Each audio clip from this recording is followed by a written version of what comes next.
Hello everyone, নতুন একটি take ভিডিওতে আপনাদের স্বাগতম। এখন থেকে ফেসবুকের যে কোনো ভিডিও ডাউনলোড করে আপনি আপনার ফোনের গ্যালারিতে বা ফাইল ম্যানেজারে নিতে পারবেন। তো কিভাবে ফেসবুকের ভিডিও আপনি ডাউনলোড করবেন, চলুন আজকের ভিডিওতে দেখে আসি। তো আপনি ফেসবুকের যে ভিডিওটি ডাউনলোড করবেন সেই ভিডিওটি সিলেক্ট করে নেবেন। এই যে এখানে একটি ভিডিও চলতেছে, দেখুন, শহরের বন্যা। এই ভিডিওর এই যে থ্রি লাইন রয়েছে ডান পাশের উপরের কোণে, আমরা এখান থেকে থ্রি লাইনে ক্লিক করে দিব। ক্লিক করে দিলে বেশ কিছু টুলস এখানে ওপেন হয়ে যাবে। এখানে দেখতে পাবেন কপি লিংক, এখান থেকে কপি লিংক করে নেবেন। নেওয়ার পর আপনি বের হয়ে আসবেন। ওকে, বের হয়ে আসার পর আপনি আপনার ফোন থেকে ক্রোম ব্রাউজার ওপেন করবেন। ক্রোম ব্রাউজার ওপেন করার পর সার্চ বারে লিখবে স্ন্যাপসেভ, লিখে সার্চ করে দিবেন। ওকে, সার্চ করে দিলে স্ন্যাপসেভ এই যে ওয়েবসাইটটি চলে আসবে, আপনি এখান থেকে ক্লিক করে দিবেন।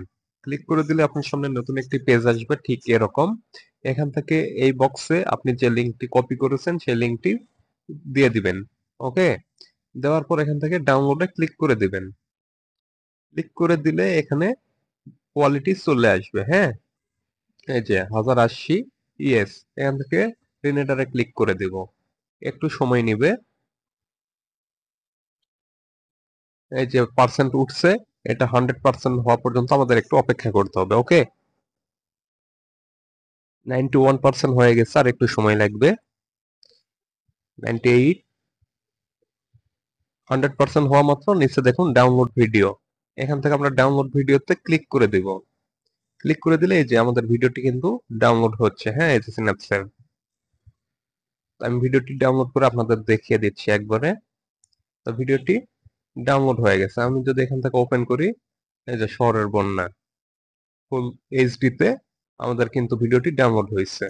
তো আপনি চাইলে খুব সহজে ফেসবুকের যে কোনো ভিডিও আমার দেখানো নিয়মে ডাউনলোড করে আপনি আপনার ফোনের ফাইল ম্যানেজারে অথবা গ্যালারিতে নিতে পারেন। তো ভিডিওটি যদি ভালো লাগে অবশ্যই ভিডিওতে একটি লাইক দিবেন, আপনার মূল্যবান মতামত কমেন্ট বক্সে জানিয়ে যাবেন। আজকের মতো এখানেই বিদায় নিচ্ছি। আবারও দেখা হবে পরবর্তী কোনো নতুন ভিডিওতে। সুস্থ থাকবেন, ভালো থাকবেন। আল্লাহ হাফেজ।